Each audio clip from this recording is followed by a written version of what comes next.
Last week we began looking at the daunting, overwhelming cultural challenges Daniel and his friends were facing as they were exiled, deported from their home in Jerusalem and made slaves in Babylon.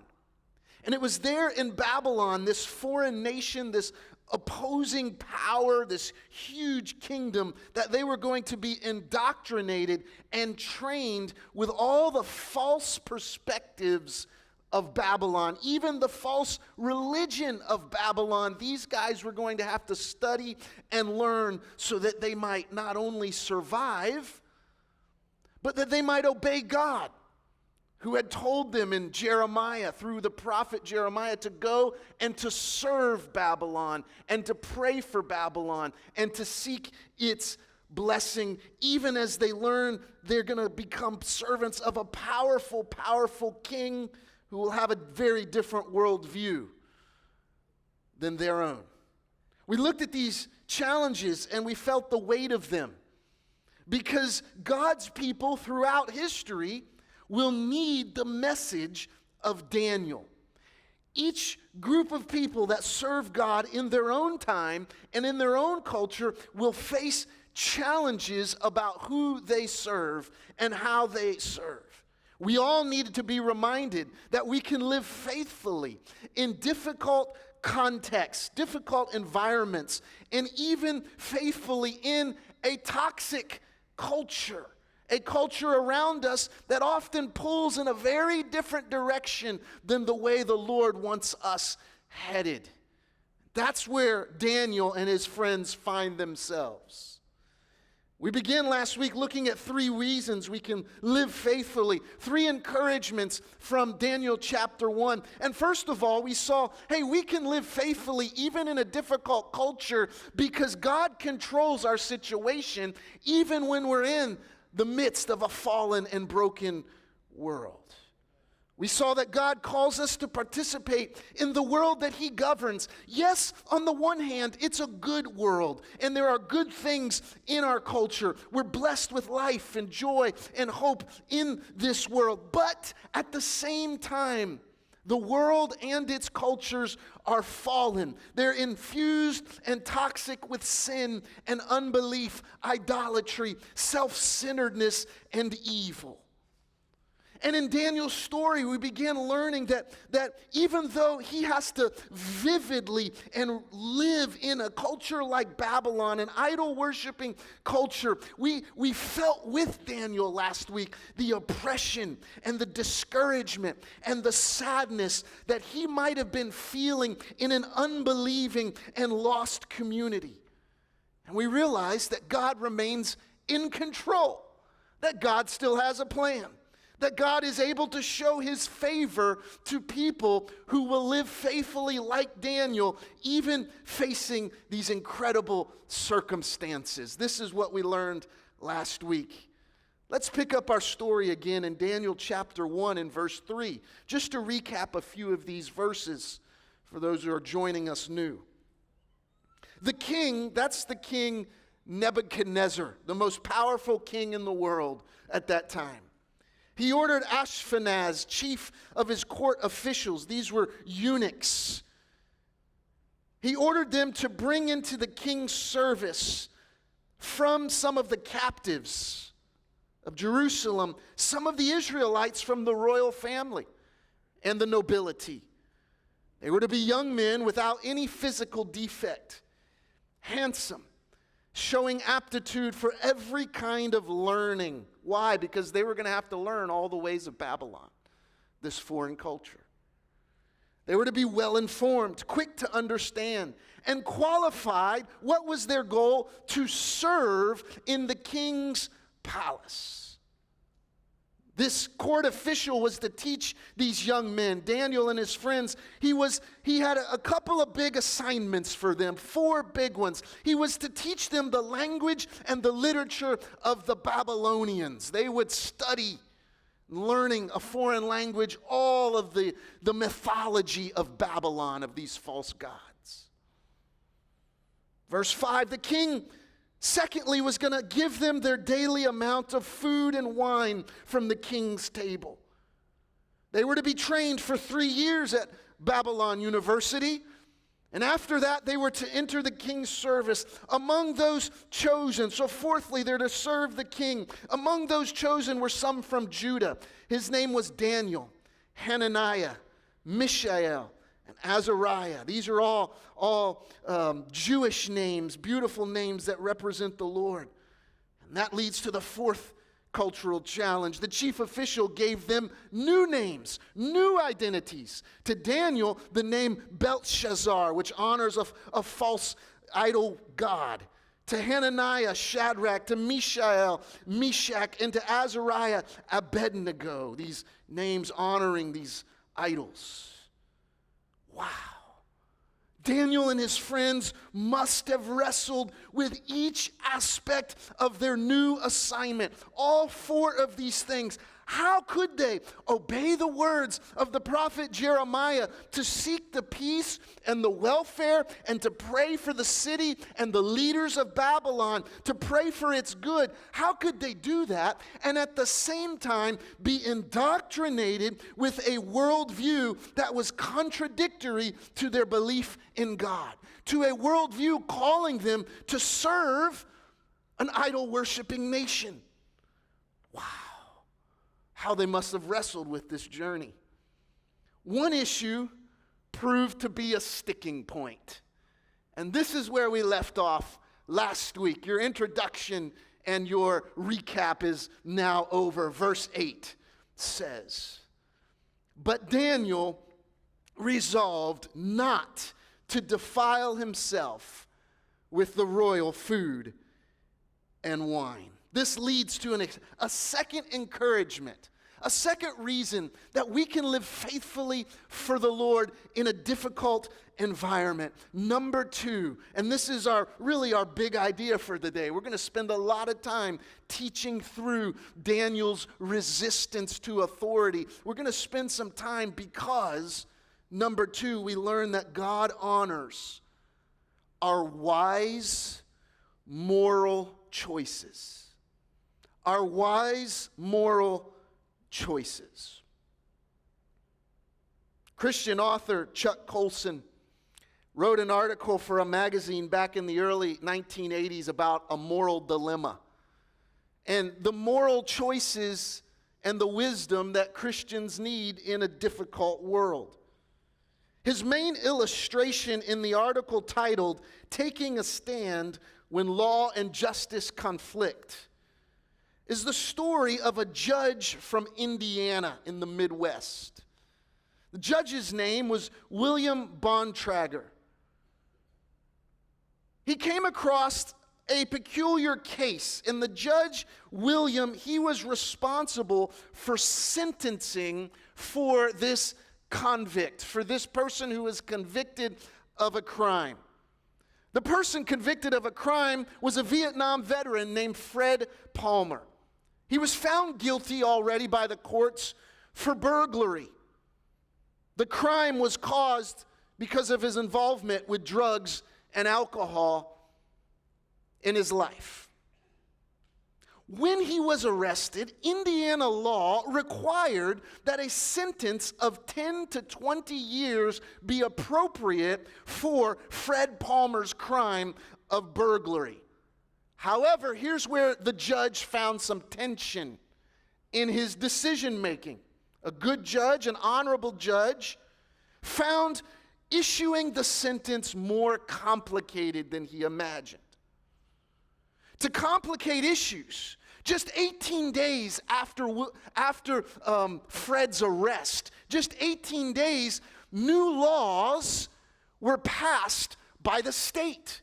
They wouldn't go into effect yet, but there were new sentencing laws that could take into account good behavior, take into account the history of the individual, and lighten the sentence. Those laws were passed by the state just 18 days after Fred Palmer's arrest. To complicate matters even further, the Vietnam vet had become a Christian in jail, and it had a radical life change. To complicate matters even further, the poor vet had never been to jail before. He had no criminal history. He was a first-time offender, and the judge, Bontrager, had to take all of this into account. Here's where the difficulty lay for him. Should he sentence him on the old laws and give him more than 10 years in jail, or should he sentence him on the new laws, what would be enacted in the coming months just passed by the state? The judge wrestled with this difficult decision. He decided to show mercy to Fred Palmer, and he gave him the lighter sentence based on the new laws. And Palmer, based on the lighter sentence and good behavior, was out of jail in 7 months.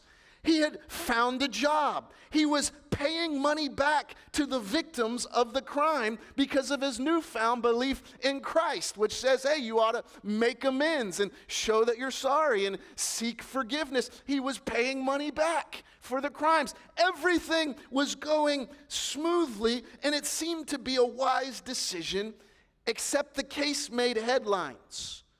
And the Indiana Supreme Court stepped in and reversed the decision. And they ordered Fred Palmer back to prison. And then the judge began to face his own legal battles as he was indicted for criminal contempt of court. He was forced to resign and lost his career as a judge. All of that while Palmer went back to jail for just 20 more months until all the laws and the dust settled, and then they released him anyways, well short of the older 10 years. Bontrager faced moral, difficult tensions in making judgments about right and wrong and what to do. We open up with this story because all of us face tensions that will test our judgments even in the day-to-day choices of our lives. Maybe you've thought at work, should I speak up when I disagree with a boss or a work decision, or should I keep my opinions to myself and respectfully serve behind the scenes? Maybe you've wrestled with the tension. You've got some extra money back in your taxes, and you're thinking, should I save it for a rainy day? Or should we use it on some of the goals and some of the things we want to do right now to improve our car or our house or whatever it might be, our situation? We've wrestled with tensions over our children. This is a common one now. Should we allow our kids to have the cell phone for convenience, for emergencies, or should we try to delay their access to the internet and to social media as long as possible? Maybe you've wrestled with how to vote for a particular candidate. Can you vote based on the platform alone, or should you also consider the character of the individual and to what degree for each? Maybe you've wrestled with the tension of giving money to the poor. Can you give money, no questions asked? Or are we really enabling addiction, really enabling their poverty by what we do and what we give? I could go on, but a few more will suffice. Maybe we wonder, do I honor God when I'm really disciplined in my body and in my diet and what I eat? Do I honor God more that way, or do I honor God when I relax a little bit and enjoy life and enjoy the good fruits of the King's table and all that's coming to me? How do I honor God in my body? Maybe you've caught a coworker in dishonesty. You've wrestled with the tension. Do I report this coworker, this friend, and protect the company? Or do I mind my own business knowing that his job is on the line and he's got a family and little mouths to feed? Do I protect him and let things go?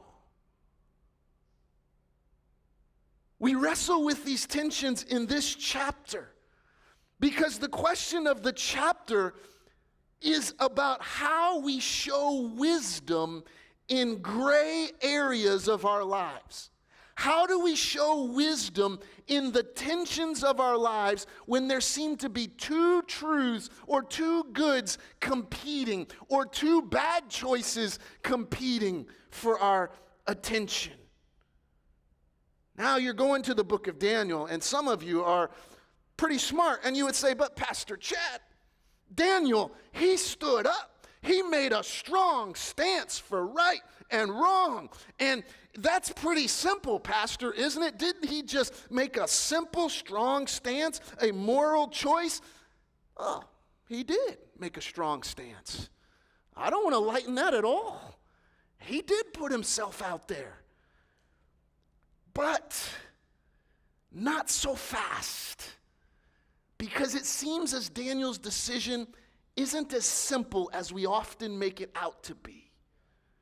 You might say, well, Pastor Chad, isn't this a black and white issue, a cut and dry issue? Not so fast.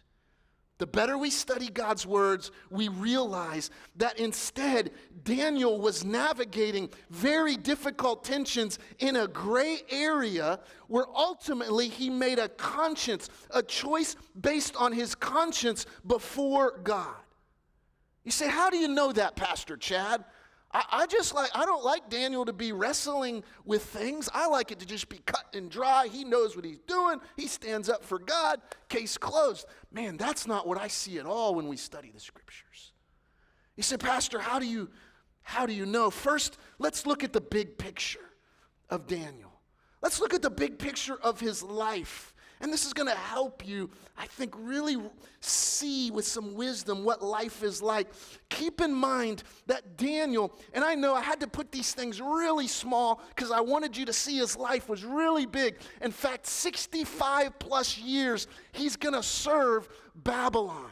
He's going to serve the king of Babylon. And early, he's probably 13, 14, 15, they take him for training in the college of Babylon. That's where we are in chapter 1. And he's there for 3 years. And we know these big stories. We know the story of the food in chapter 1 and of the fiery furnace and of his dream interpretations. And we know the story of the lion's den, which comes very late in life.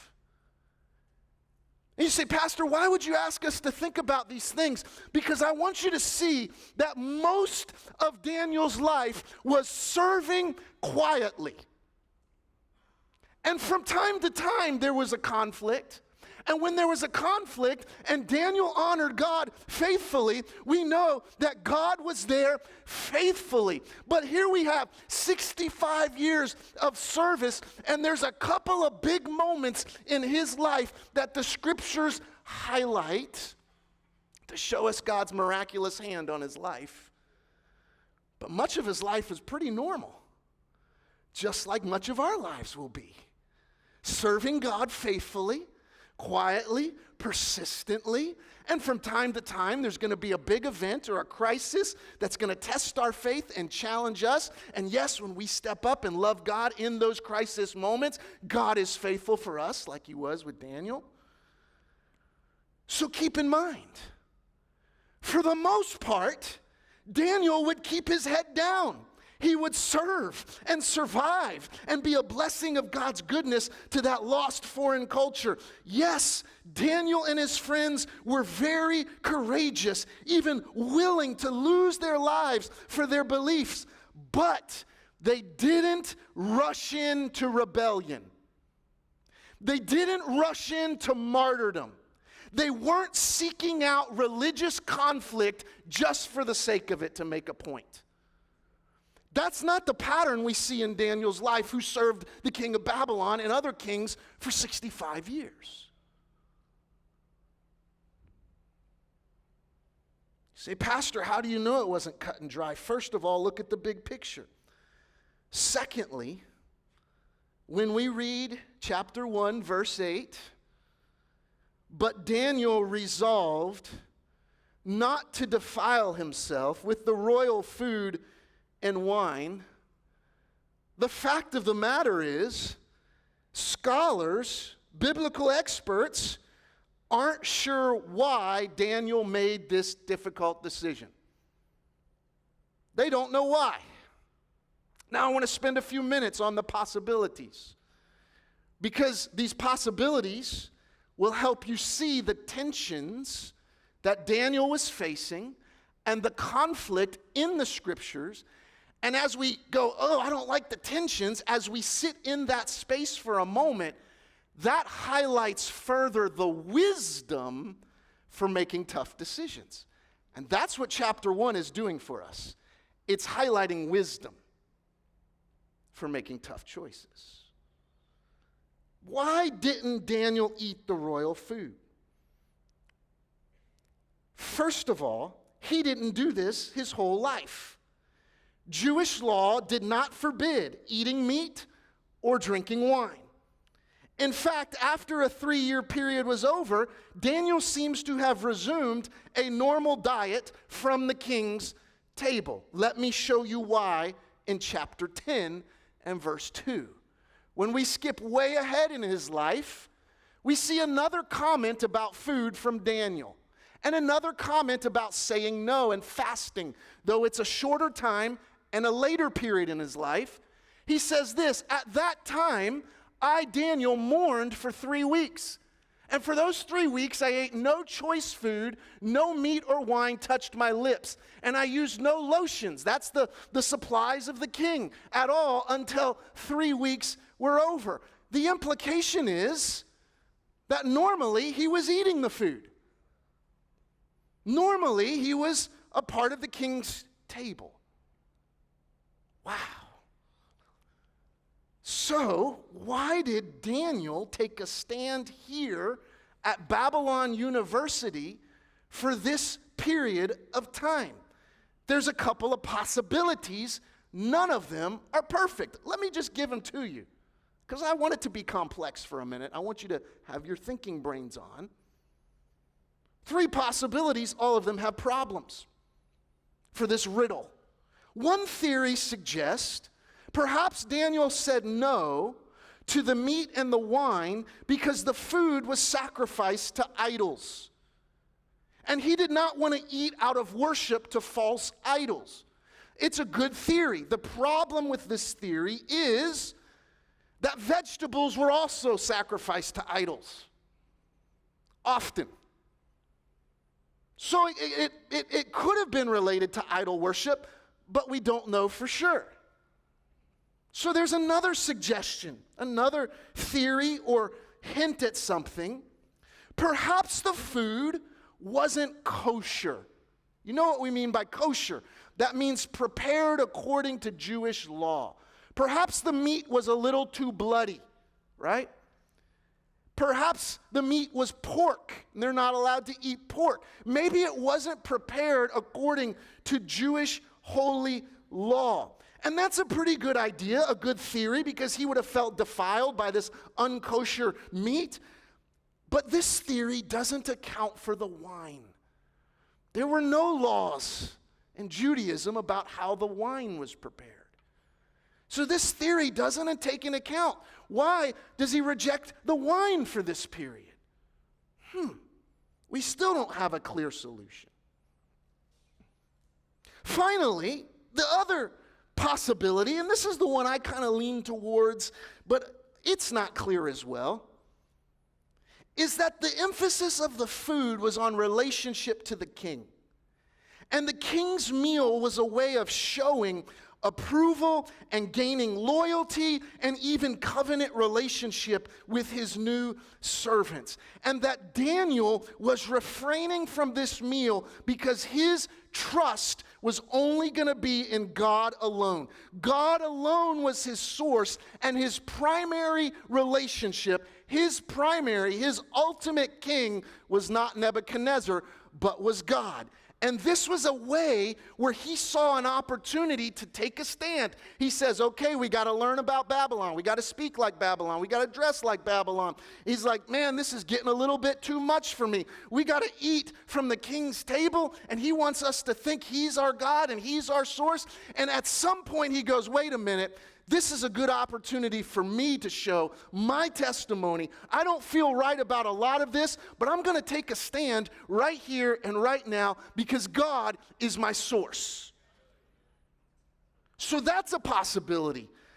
There's a problem. I like this one, but there's a problem because in other places, Daniel does receive from the king, and he does eat at the king's table. And in the scriptures, eating at the king's table is often not related to defilement. So what is happening? The fact of the matter is we don't know. But what we do know is some combination of these things stuck in Daniel's heart in such a way that he begins to be moved in conscientious, thoughtful reflection, saying, you know what?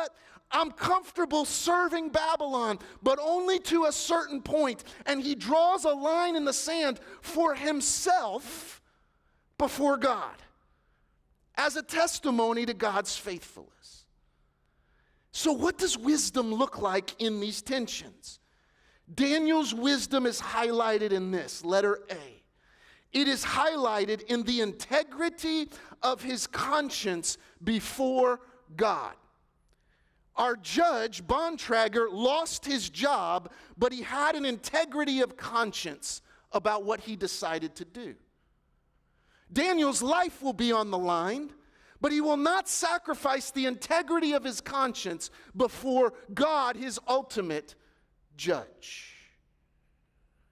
We don't get clean-cut answers, and that's okay.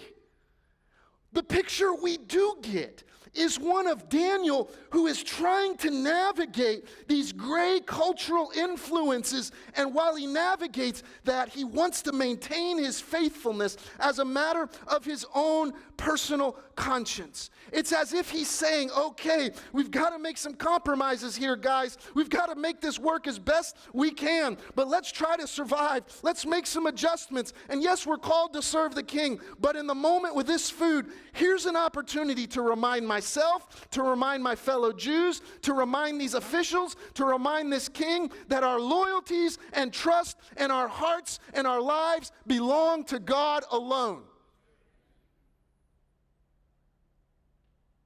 There are certain areas and issues he can fully participate in, which will not affect his relationship with the Lord. But here's an issue that offends his conscience, about which his rightness before God is on the line. And so he makes, yes, the very brave choice not to defile himself with the food. Now listen carefully. Here's where the scriptures are so wise and profound. This fits right in line with how Paul teaches Christians in the New Testament. As they lived under Roman oppression and rule, they had some difficult courses they had to navigate. And he says at the end of Romans, hey disciples, hey Christians, you should submit to authorities to avoid punishment and as a matter of conscience. Don't forget in your conscience, God calls you to submit.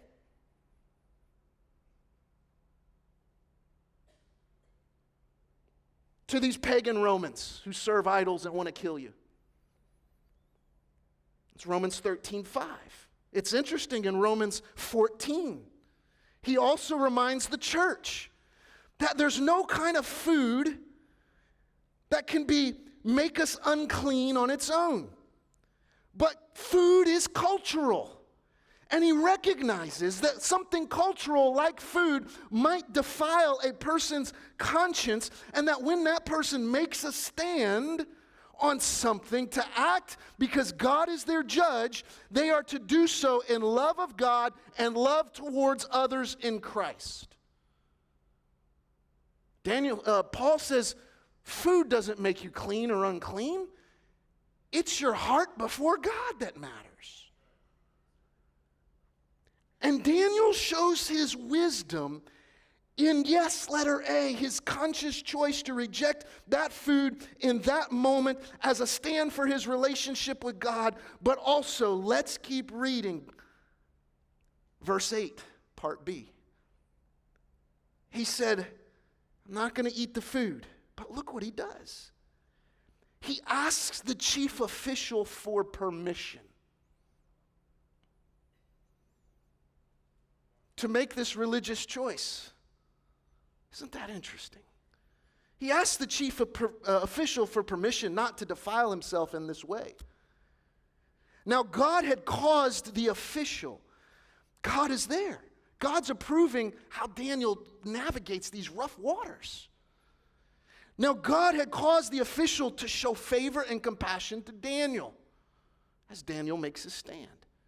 But the official told Daniel, hey, buddy, I'm afraid of you're asking permission to do this thing. This isn't the course of the king. This isn't what he's decided. I'm afraid of my lord the king who assigned you your food and drink. It's his orders, man. Why should he see you looking worse than the other young men your age? He wants to fatten you up, man. What if you look worse? The king would then have my head because of you. Daniel shows wisdom in that he has integrity for his own conscience before God, but how does he handle it in the public place? Letter B. He has love in concern and deference to others. He asks permission. He doesn't say, well, man, I'm doing this. I don't care what anybody thinks. I'm on God's side. And then just do his own thing. That's not how he works at all. He goes and begins to negotiate his situation. He begins to negotiate and advocate for his religious beliefs. He begins to navigate this difficult area with wisdom because wisdom shows concern for others. The official is worried that they're not going to look healthy if they're not on the right meal plan. Daniel honors his concern with wisdom and care and courteousness and honor through the right channels. Yes, he's making a stand, but he's also seeking permission for a common ground that will appease the official and not cost anyone their lives. Listen carefully. Daniel is not a bull in the china shop doing his thing who could care less about the damage or the consequences. Instead, he shows respect for his authorities, he cares about the official's life, and he cares for a positive outcome, and so he's willing to negotiate the terms to practice his faith. So Daniel 1 in verse 11. Daniel works all the different channels.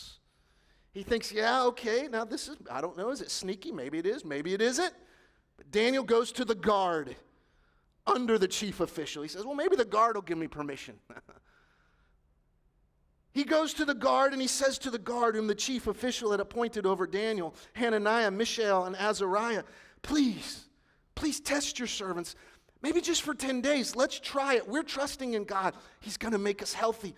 Test us for 10 days. Give us nothing but vegetables to eat and water to drink. And then compare our appearance with that of the young men who eat the royal food and treat your servants with accordance. And what you see, maybe their conversation was a little longer. And the guard's like, well, why would you want to do that?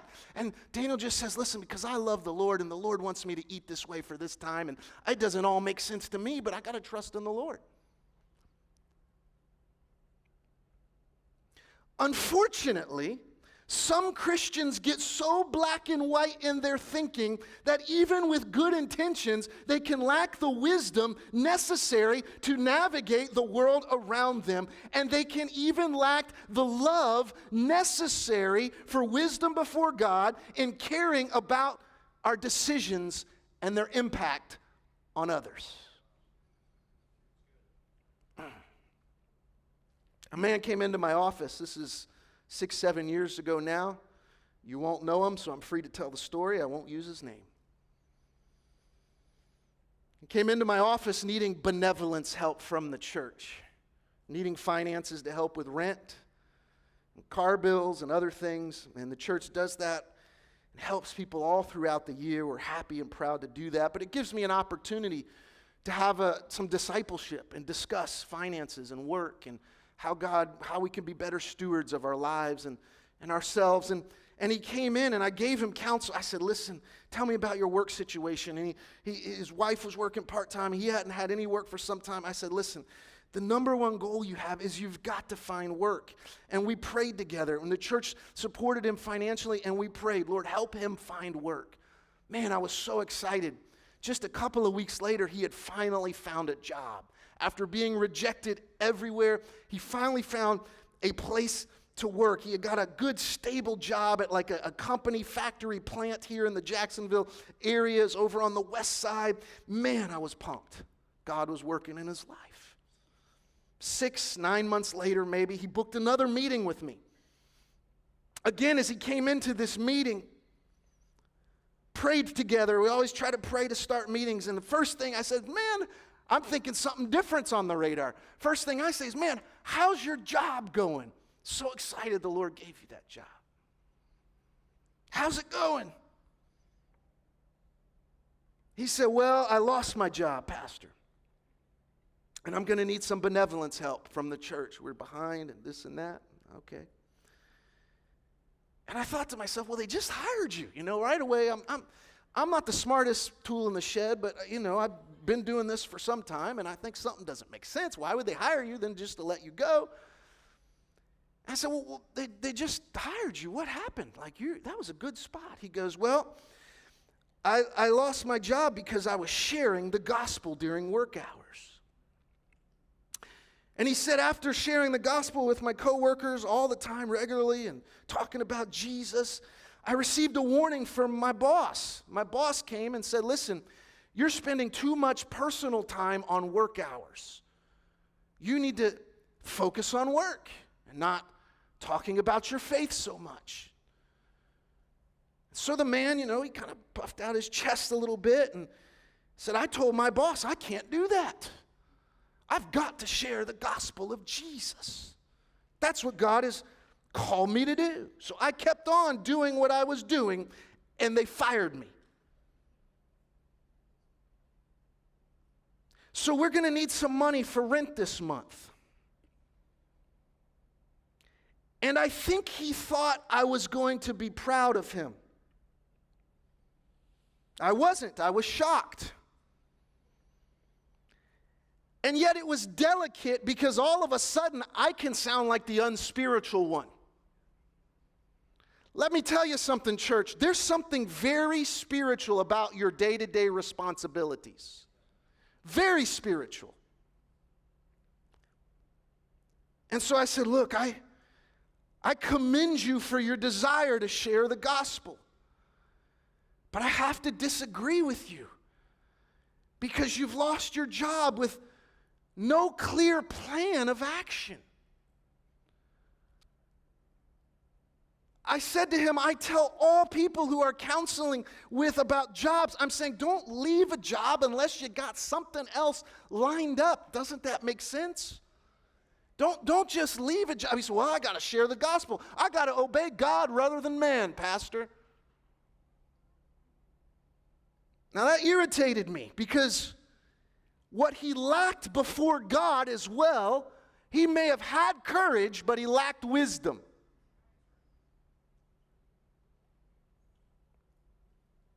I kept my mouth shut for the most part.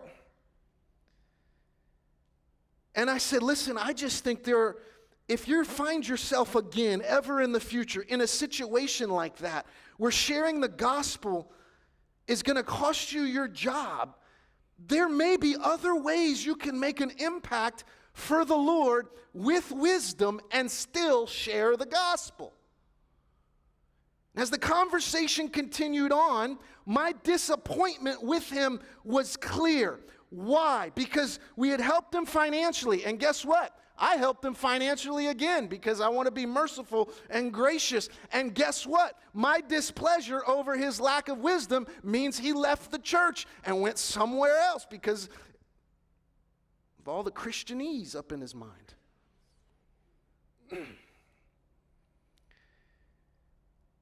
I'm not too quick on the spot either.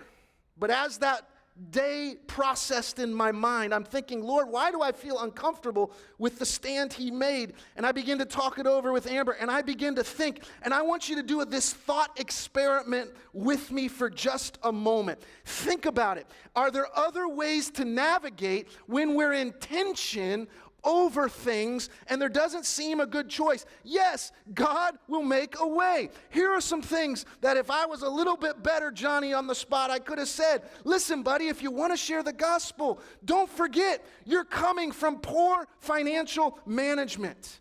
No job. and you finally have a job that we believed God gave to you. Just maybe work and earn a living for your family and learn to be a light of blessing in more subtle ways while you learn this first lesson of responsibility. Obviously, poor Amber, I'm preaching to her while we walk around the block, and you hear the intensity of my voice. I hide that intensity pretty well as a pastor a lot of times with people, but that's what was there. What else might God have been doing?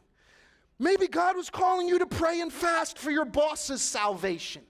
And maybe as God works on his heart, then you get more freedom in sharing faith. That's just another idea.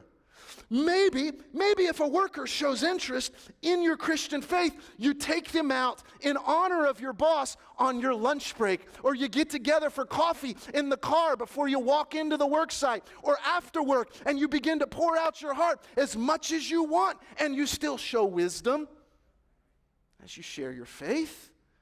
Maybe, and this is again me preaching to Amber, I didn't say all this with all this fire to him, though I was feeling it. Maybe, buddy, God wants you to learn to submit as a part of your discipleship. Oh, can you imagine that? Submit to your boss.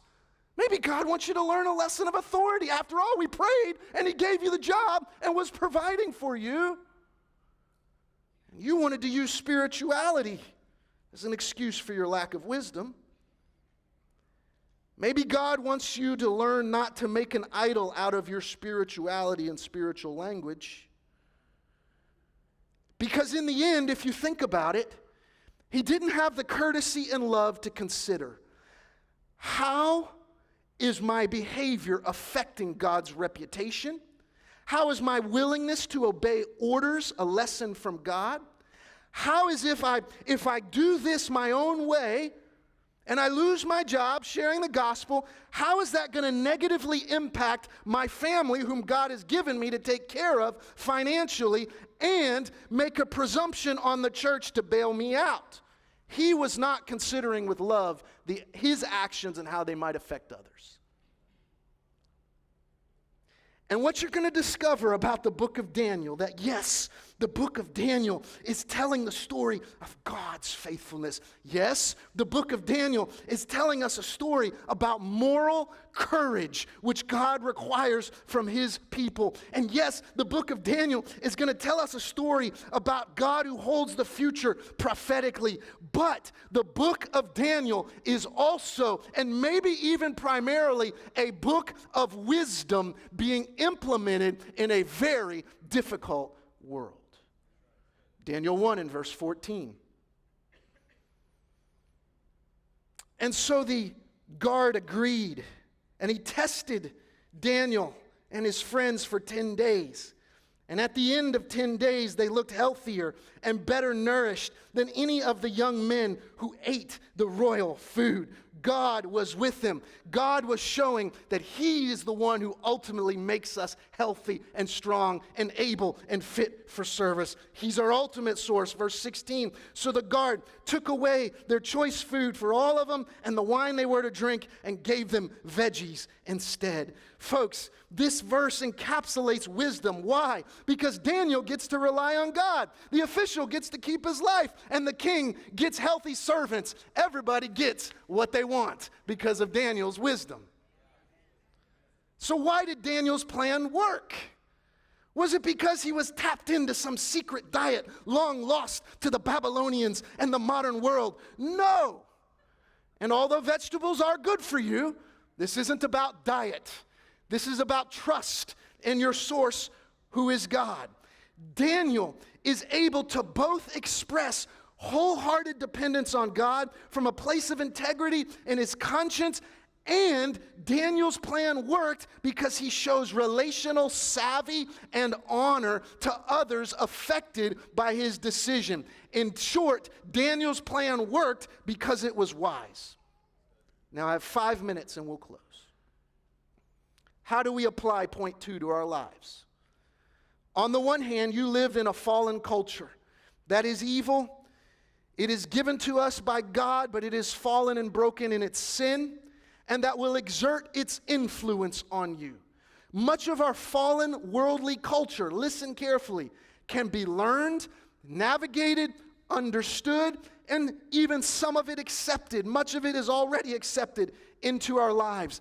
But when certain aspects of this fallen culture want to sneak into your heart like a thief in the china shop, seeking subtle ways to change the values and the priorities and the trust in your life, which should be centered on God, stealing your integrity, stealing your morality and your obedience to God, dividing your loyalties between the true king and the kingdoms of this world. When you sense that happening, you will need to make a daily personal stand to know his word and to trust in God alone in those areas.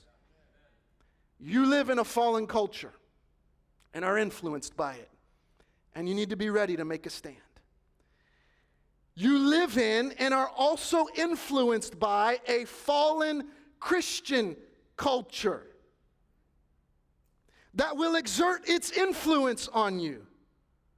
And like fallen culture, there's some good there. Much of our Christian lives and communities and causes can be learned and are good and should be accepted as part of our lives. But even certain aspects of Christianese culture, because they are full, it's full of disciples who are struggling like us. It's full of false teaching. If we're lazy and we're just making stuff up and we come to a place in our hearts, we begin to act like a bull in the china shop with our spirituality and our faith.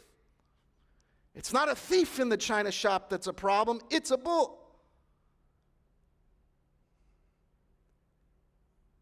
And when that is happening in our hearts, when we feel the influence of moving to unwise judgments and careless opinions and surface-level spirituality without wise, prayerful, submissive discipline that true spirituality requires, then you will sense that temptation. You need to make a daily commitment to operate in wisdom and love to navigate the tensions of this world for the glory of God. I've got good news. Like Daniel, God honors our wise moral choices for him. And so here's our conclusion. I can't preach verse 17 to 21. We have to move on next week. But number 3 says, God sustains us with skills for faithfulness. Look at God's blessing on Daniel's life. To these 4 young men, God gave knowledge and understanding of all kinds of literature and learning. That was all the Babylonian kinds, the Persian kinds, the Akkadian kinds, all kinds. God blessed them with that so they could understand the culture they were living in. Wow. Verse 18. At the end of the time set by the king to bring them into service, when Babylonian University was over, the chief official presented them to Nebuchadnezzar. And the king talked with them, and he found none equal to Daniel, Hananiah, Mishael, and Azariah. God made them better at being Babylonian servants than the Babylonians themselves. Wow.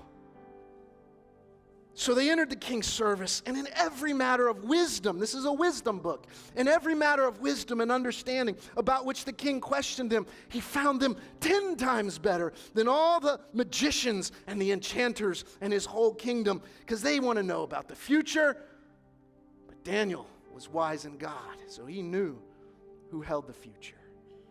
Verse 21. Here's the big picture. Daniel remained there to the first year of King Cyrus. That's over 65 years. The author wants you to know this was one moment in Daniel's life, but Daniel's going to serve well with love for others and love for God, and he's going to navigate that situation wisely. And that means we too can live faithfully for God. I want you to stand with me. Thank you for watching our video. If you liked it, share it with a friend and subscribe to our channel. We go live every Sunday at 10 a.m. Eastern Time. Don't forget to follow us on Instagram, Facebook, and Twitter. You can also support us by clicking the Give button. This allows us to continue to impact our community as well as help missions across the globe with the love of Jesus Christ. Thanks again for watching.